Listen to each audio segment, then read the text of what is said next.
Welcome to another edition of Tech Fireside Chats with your host, Joel Martin. Take it away, Joel.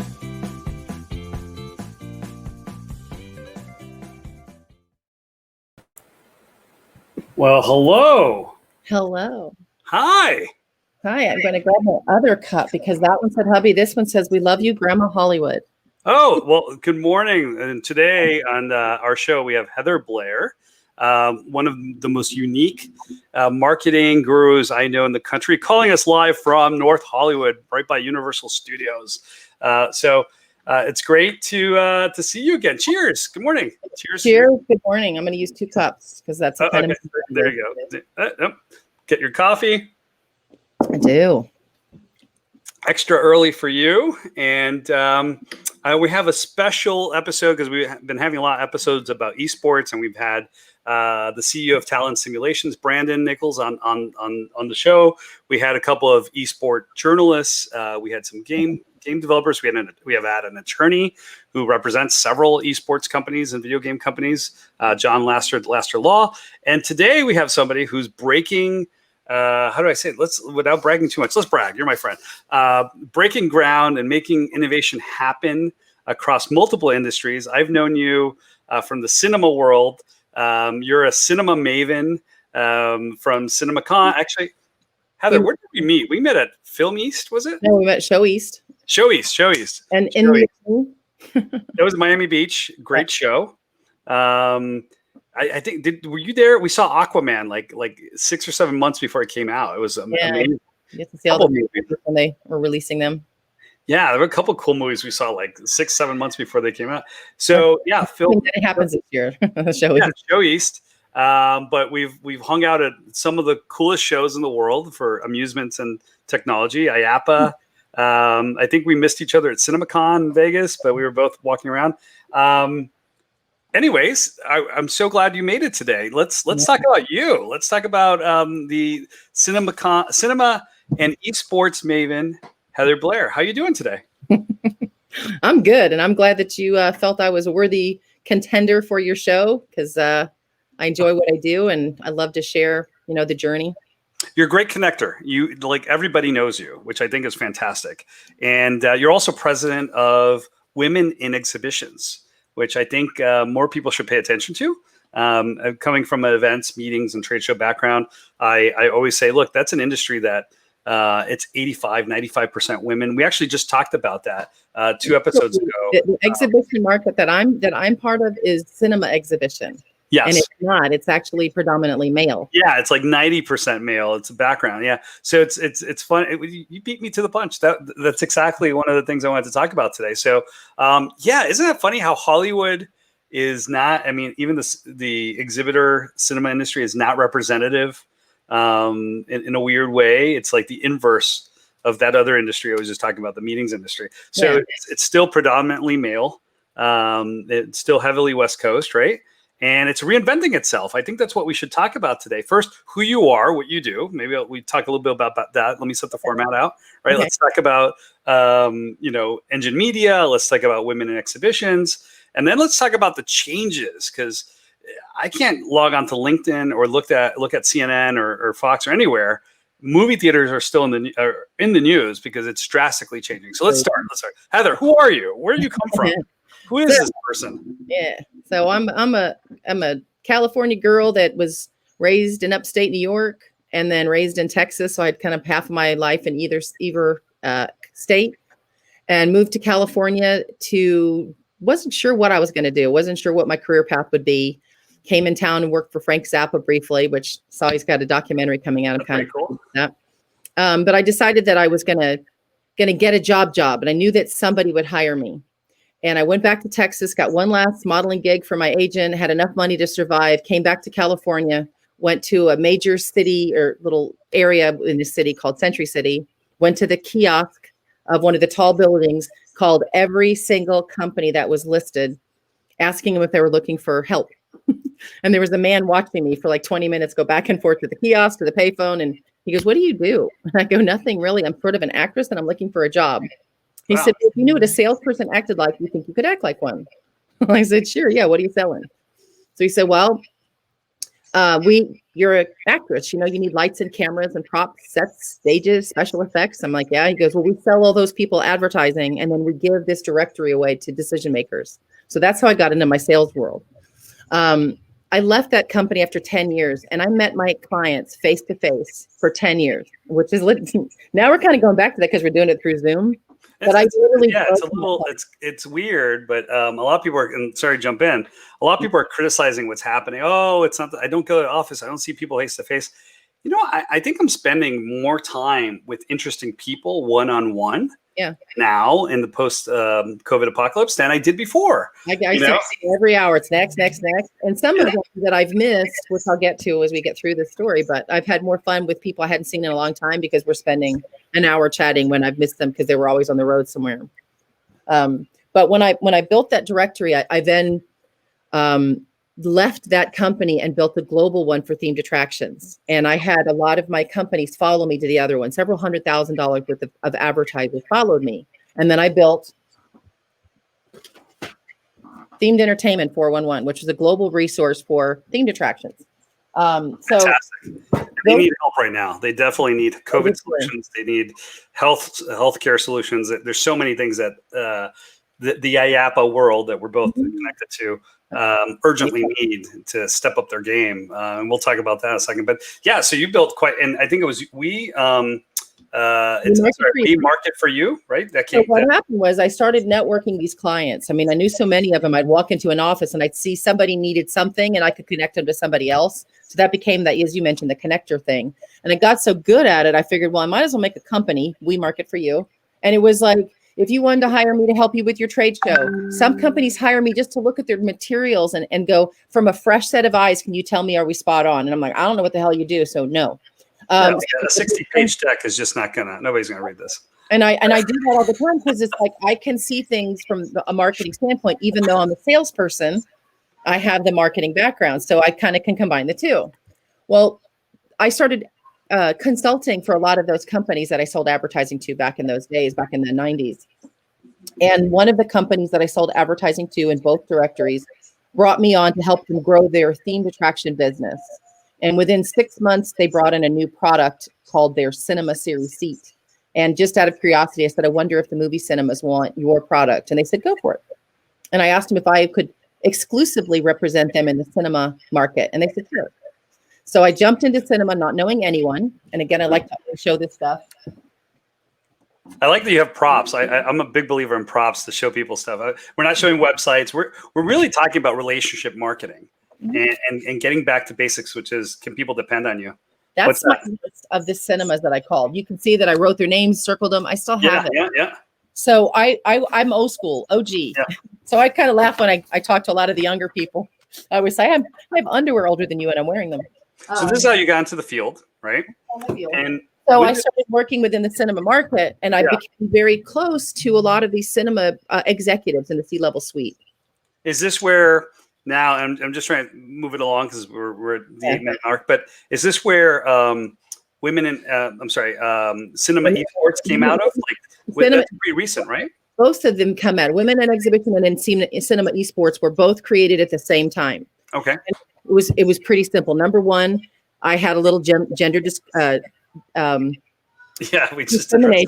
going on, right? And just the fact, it was not a fun thing. So I went to a bunch of other thought leaders within the cinema space, asking the ladies if they would like to just join forces with me to shine a spotlight on other females. So we are global, and it's fantastic. And I had sent out an email to all the cinemas. I have over 800 people listed in my e-blast list, what they might be interested in. And sorry to jump in. I noticed that about you. I think you were at the Holovis booth at IAPA 2 years ago, right? And I was, I think we came by, and you had people from like Abu Dhabi and Saudi Arabia and people from the Middle East, and you knew people literally from all over the world. And I'm pretty connected, and I know people from all over the world. But to see somebody who's and there's people walking by and saying hello to you, I thought that was very cool. And we weren't doing business at the time, and I was like, oh my God, half the world knows her. That's amazing, right? I love that because I can relate to it. My women in exhibition, sometimes I'll do a virtual happy hour on a Sunday so that I can have Sweden and Dubai. And I saw that on LinkedIn that you had that this week. Yeah, very fun. So both of these things were kind of going simultaneously. And when I asked the cinemas what they were interested in, a very large portion wrote me back and said, we'd like to understand esports. And so from the mind of a salesperson, I thought, if I can help them figure out esports, maybe somebody within that ecosystem will hire me.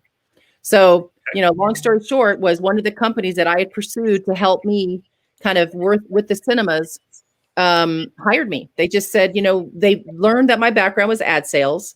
And I said, well, what I'd like to do is keep one hand still in cinema. So I'll come in and I'll do your brand partnerships and sales, but let's keep an eye on providing cinemas with the full turnkey esports solution. And I want to keep with my women in exhibition because I'm their founder and president. And I want to stay and see that to something fantastic. So they said, that's fine. Then they also asked me if I would lead a female-driven initiative for Engine Media. And so I'm going to be working on Gamer Safe Place, which is an opportunity for women to game in a safe place. And so that'll be a webinar, there'll be a tournament series, and then there'll be a show to follow. So I've got a lot of initiatives going on. Wow, that is a lot going on. So, okay, so we're at the present. The world's changing. Yeah. Your relationship marketing, you head up all these groups, which I think are fantastic, right? Yeah. And we talked about how you got into the field. So let me see, what's going on now? I mean, tell me about the world of cinema and how it's crossing over to esports in this post-COVID world. Maybe that's where we have to talk about. They're going through the news every day. This one's closed, this one's open, drive-ins are happening. Yeah. And over and over and over and over and over, there's no content. Studios are going to streaming. Studios are, holding their releases till the next year. Everybody's in survival mode. So that's I'm a little critical of that because I think when things are bad is when you have to innovate. You have to stand out from the crowd. You have to bring something new to the industry, and just hunkering down, putting your head down. Just if you're not innovating, if you're not expanding, you might as well be dying, right? Or you have to pivot. And I think that I don't see that happening. Like several conversations I've had with theater owners, for the last 6 months, they've been saying, we're not going to require masks unless we're forced to by the state. We're not going to put any intelligent kiosks that cost money to sanitize people or check temperature or anything like that. And now I'm starting to see that change. I'm seeing theaters saying, we're going to have masks. We're going to have, sanitation. We're going to make sure because they're trying to not be political. And that's the problem is like the minute you make a stand that's not been mandated, now you're taking one side or the other. So it should be scientific. It should be about innovation, technology, and making people feel safe. Yeah. I saw that, AMC is open. I'm excited about that. So as a person who is a patron who goes to the theater a lot, so I'm not only in the industry, I'm a customer. I'm excited to go back. But what I plan to do for the cinema. And by the way, I noticed some of them are now talking about air scrubbers and adding air purification systems, which 3 months ago, nobody was talking about buying those. And I feel like maybe that's the tipping point. This pandemic has gone on far enough that now they're going to start investing. And now esports, which I think could be a game changer for a lot of these locations that are underused. Because it's a giant video game screen right there that you could play games on, right? Yeah, well, the problem that they had early on is that this group of patrons or potential patrons aren't easy to be had. You've got to spend time getting to know them. So it's like dating a pretty girl. You got to take your time, get to know them a little bit. So the cinemas have been traditionally a little lackluster, I guess, at marketing. They're used to the studios spending a lot of money marketing their titles, which would create awareness, and that awareness would drive interest, and that interest would drive people into the cinema, right? Yeah. So now the studios have started to pull back on that. Well, they just expected if they just put some esports content in, that would just drive foot traffic, and it didn't. So I'm hoping that if I can provide online programming for them, whereby they initiate a reaction or an outreach to their loyalty club members and get them engaged online to play in tournaments, that when they do want to bring stuff into a live location, they've already endeared themselves with their customers that, hey, we have esports now. We have other content for you that's not just cinema. I've seen some of that, like NCM, before the movie, they would play something like play the AR game, right? And play Space Invaders on the screen. But by the time you pull out the phone and load the AR app and try to play the game, it's only up there for like a minute. It's not even enough time to enjoy a game. So it's like we're paying lip service to technology, but we're really not implementing it. And I've seen the same thing with Screen Vision and some of the people that control the advertising in the space. it's not necessarily about, again, innovation. It's about how much money can we get out of the market. And I think, again, that has to change. So if you're really going to dive into esports, you got to invest into teams, into games, into changing a space from a traditional seating to have simulators or to have video game console space for laptops. It will require some level of innovation and investment to get to that next level. I mean, adoption is only going to happen if people find it to be cool and fun. If it's just like, by the time I get this phone out, the AR experience is kind of lame. Nobody's going to do it, right? And the goal with me is to help. Sorry, I'm just jumping in with my opinion. That's my role here. Entities we need to slow down to speed up. So with Screen Vision and NCM, they're driven by their brands. And if a brand gives them an initiative, then they're going to act on it, because at the end of the day, they've got to split that money. So they're not going to just go out willy-nilly split that money if they don't have to. Now, if a brand says, hey, I want to be involved in this capacity, then they'll take action. Because you need a Coca-Cola, like a sponsor, to pay for it. So, and I find that to be, maybe that's what we need for COVID. Like if I need a better hand sanitation device, right? Like something that's smart, like a Coca-Cola should come in and pay for it, or temperature checking paid for by Blue Cross Blue Shield or something, right? Like a third party comes in, so they can't say, well, we don't want to buy the $30 handheld scanners for our employees, or put the $2,000 camera system. You know, you can't see an ROI on it. Yeah, exactly. So maybe there's a marketing play here. That was one of the reasons that when I created Cinema Esports and the alliance that I've created, which is in its infancy, the Cinema Esports Alliance will allow cinemas to join for free. Oh, really? Okay. Only if they are going to have esports, either tournaments or LAN center. So they have to, sign and commit that they're going to. I'm not just going to give you a free spot if you're not going to have esports. Whereby any of the is this cinemaesports.com? It's going to be Cinema Esports Alliance where it's being built right now. I don't think it's live yet. Oh, okay. You want me to put a banner here so people see it, or I can put it in the notes later? Sure. Yeah. Yeah. It'll be live soon. So the cinemas can join for free, and there'll be like things they can fill out about which locations, if they're going to offer live events, so that a person can find them. But more importantly, this is for me to show brands that have reach, because we need brands to support this. And since I'm the brand department person for my company, I'm having these ongoing dialogues, and I can come back to them and say, the Cinema Esports is live, but just the alliance isn't yet. Okay. How about Engine Media? So tell me. This is amazing. So I reached out to Engine Media through this chief operating officer, Darcy Lawrence, who I met at, you talk about me being a connector. I went to an esports conference. I didn't know anybody. I'm like wandering around trying to see if I could hear something or kind of chime in. And I was really over my head, out of my pay grade. And I walked by Darcy talking to a lady, didn't know him. And I heard him say something or other, cinema. And I was like, wolf whistle. I back up, snap a picture of his name badge, go off to the corner and look him up on LinkedIn. You're giving away our trade show secrets. This is how we do it in trade show marketing, but okay. So that's how I connect him, and I started following him. So I call it like Twilight. I imprinted. Wait, did you use Winmo? I use Winmo too. No. Did you use Winmo to find number? No, I didn't even know about Winmo then. I just found out that recently.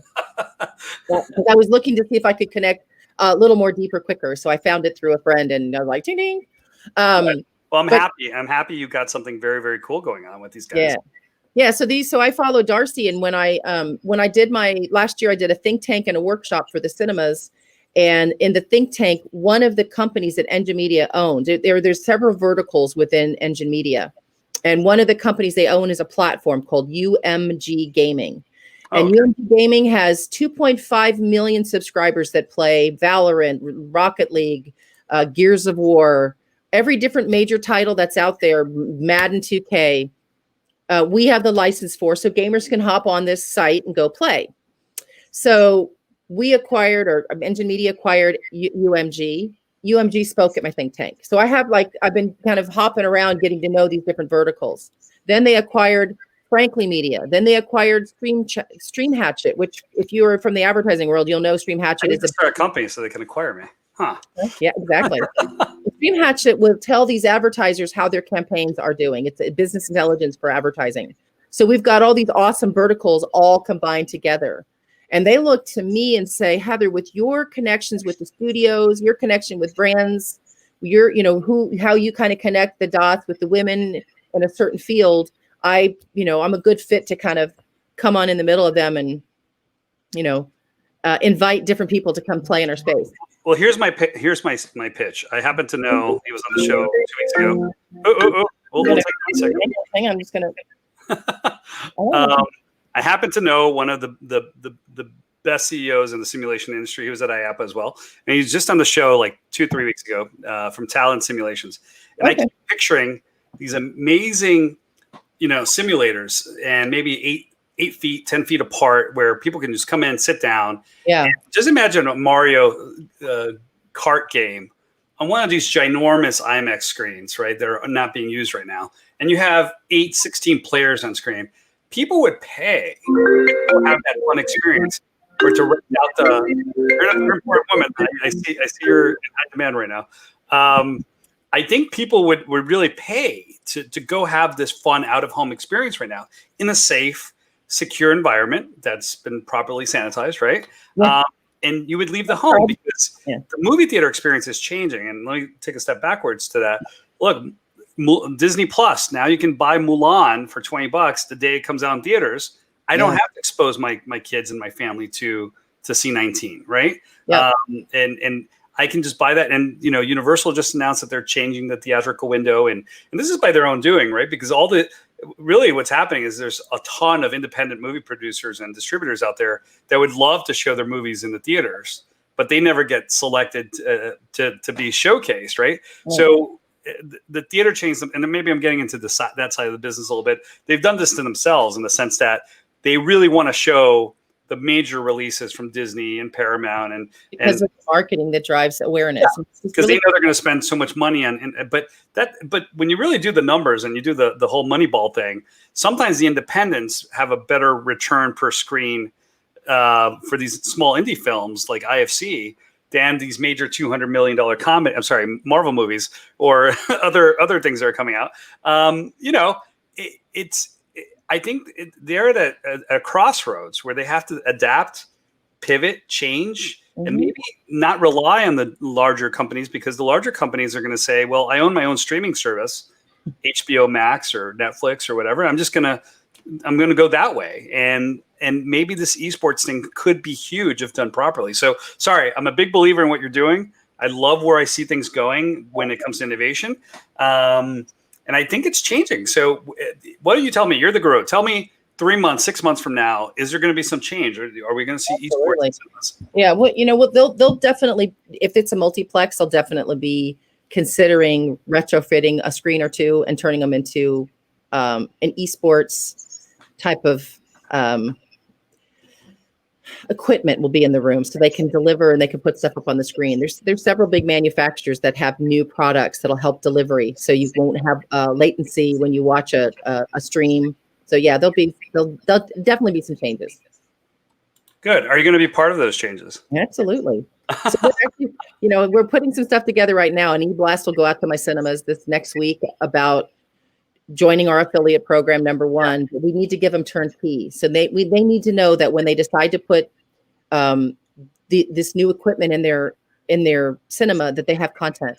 And that's what I was able to do when I sold 4D. And I learned early on when I went to go pitch the cinema, they said, great, what movies are we going to get?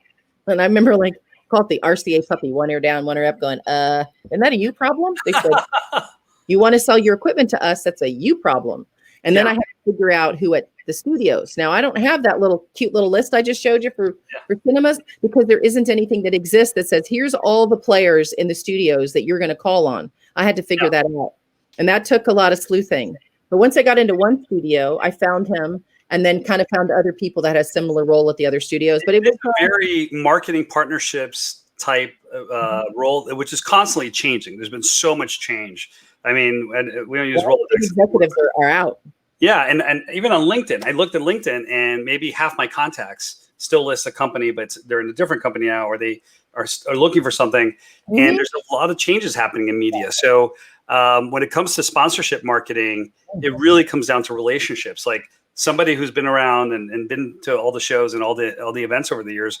And I mean, there's people that are talking, hey, Joel, I can't do anything now, but I'm going to do it with you 4 months from now. You helped me out when you were doing this 10 years ago with Coca-Cola. And I think that's that's really part of the landscape, right? They're going to have to adapt, and you're going to have to go back.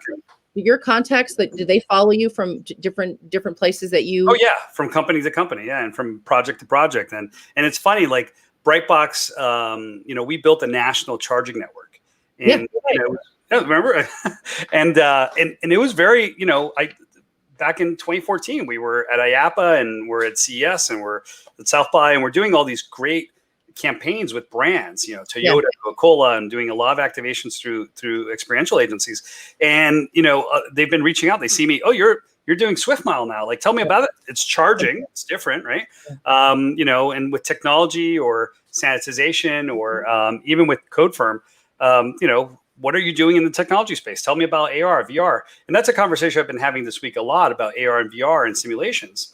And I truly feel, let me go back to women in exhibitions and cinema esports. I truly feel that 2020 leading into 2021, you have this ginormous venue, this space, and AR, VR simulations could be huge in cinema. So that's why I'm so interested in what you're doing, because you're connecting the dots to two unrelated industries. And I'm excited to see what are they going to do, because it's one thing to talk, the other one, as you know, walk the walk, right? We have other sayings. If somebody can provide them with everything, saying, okay, I have a guy. I have a dude. Let me put him up here. Yeah. You guys check out this guy. He was just on the show 2 weeks ago. I'm going to connect you two so you start talking. Talent simulation. That's the thing that the cinemas need, because they are like understaffed, and they need to say, if we give you the space for you to do what you do, can you then also give us the content and help us with the marketing? They need really that. So our job will be to help them. And their job is to make sure they have a dedicated person, because gamers can detect when it's not authentic. Yeah. And they will not come back if they go someplace and they're not greeted and talked to and cared for. And I've been there firsthand. So these are the things we'll have to help the cinemas just kind of. Let's talk about that. So I think we've also reached a new age of hyper local, right? Where I'm not going to travel as much as I used to. And if you're a young team and you don't have a lot of sponsors dollars, which was very difficult before COVID to travel, and let's say you're an all girls 5-player team, which by the way, we should support more girl teams in esports. We're working on that. I just watched a really good segment on Vice, on Vice News this week. I'll send it to you. I don't know if you've seen it, but I think we definitely need to support that. I'm going to talk to my game space partners about that. But I think they're not going to be traveling as much as they used to, taking a bus, taking 3 flights to get to LA to go to a tournament. I think the hyper local tournaments could be achieved with these national cinema, whether it's Regal, these chains, Regal or AMC. They have so much space that's unused right now. I think the time is now, because and also there's these stadiums there and arenas that were being custom built and retrofitted for esport tournaments. I don't think we're going to be packing 50,000 people or 20,000 people into an esports arena anymore. Maybe it's a local, hyper local event with 200 people or 100 people spaced out, right? Yeah. And simulators, which are 6, or gaming consoles, which are 6-7 feet apart. And the only way we can achieve that with existing infrastructure would be movie theaters, right? So Heather, how are we going to do this? I think it's great. We start them online and build that relationship with people. So when a cinema joins our Engine Media's affiliate program, they walk. It's like, I use the analogy of nightclubs, right? If you walk into a nightclub where there's no people, you turn around and walk out of the nightclub. Yeah, exactly. Yes, that's true. Right. So these guys are going to say, "Hey, come and play." It'll all be branded for each cinema. It's an affiliate, right? So they give us their logos, they give us their colors, and then each room looks exactly like their theater. So they send out a note to their loyalty club members, and loyalty person decides to go ahead and create an account. When he walks into that room, there's 2.5 million people for him to play with. So he's not going to walk into empty tournaments. If he wants to go play in the tournament, he wants to play Rocket League, he wants to play League of Legends, he wants to play CSGO, he wants to play Valorant. There's somebody already in there creating tournaments. He's like, oh, I'm going to go play in this one. And then the prize pools are already put together by us. So there's $10,000 to win in that one. I'm entering that one. So we give them a great way to get it. Really exciting stuff that you're working on. And then that communication. So then when a cinema says, hey, we're now going to do a ladder, and it's going to be a regional, and it's going to be localized for the finals, then it makes sense for the cinema to have a little LAN center, one of its retrofitted screens. And they've spent the time educating their customer, where before they thought they could do a finals, which some of the cinemas actually, they told me when I did my workshop, they were interviewed after the workshop, said, tell us what you have done in the past that hasn't worked and what you're hoping to accomplish. And several of them said, well, we did this great big tournament. We thought it was just going to bring in esports people. They came for the tournament, they left. So this is going to take some time. It's not a quick fix. So this online. But I do feel that some people are bringing innovation. And again, I see your posts. I saw your Sunday Zoom chat with all the women around the world. I think you're doing great. Yeah. So I just wanted to highlight that. I hope to hear some great things. I'm going to connect you with the guys at Talon. Yeah. In the meantime, maybe since it's the end of the episode, post-COVID world, anything you're watching, reading, what are you doing to stay, from going crazy? My guilty pleasure in watching Selling Sunset is killing me. Oh, on Netflix. I've been having fun. I'd never binge watched before. So now I've been down the street. You're North Hollywood. That's not too far. Yeah. And it's very funny because I just totally get it. I get everything about that show. It just kills me. And as far as dealing with realtors or even dealing with sales. But I've had fun binge watching different shows. Hollywood's a different world. It's like Miami Beach. Reality, I don't know if it's real a lot of people cannot relate, It's pretty spot on, but that's a fun one. So I've just had fun binge watching a little bit, and I'll get through that one and go to the next one. And whoever suggests what shows out there, I'll go watch it. Any other technology that you think will emerge in movie theaters in the next 6 months to a year? Anything interesting that we should be aware of? I don't know. I got all my eggs in the esports basket, so if it's probably going to go right over me because television's not coming back. All I know is this: my women in exhibition. That's something I'm also hanging my hat on. By all means, anybody that's in this industry that sees your podcast, I invite. It is very friendly. We've made it where when we socialize, we make it about women hanging out. And when we hang out, it's a love fest. Women can be really kind to each other when they're just given the opportunity. So we do these like once or twice a month, we do these social happy hours. And I invite what I call FOHs, friends of Heather's. And I have lots of. I like that. That's cute. I like that. Yeah. And I always ask them, will you talk to my lady friends? And then I get these great people to come talk to my lady friends. And we have an hour's worth of just fun. And I just can't wait to the next one. They're like, who's next? I'm like, I don't know. Let me go back into my little file of people that I've kind of met over my life and invite them and see if they'll share with us. And it's fun. And we're going to do. I do hope to see you again live at a trade show soon. That's it for our show. We ran out of time. Okay. But I do want to thank you so much for coming. I do hope that we get to see each other in the real world again, as they say. And again, Engine Media, contact Heather Blair on LinkedIn or on her websites. And thank you so much for joining us this morning. All right. So always a pleasure. Shout out. Shout out. Thanks for watching and join us next week on Tech Fireside Chats.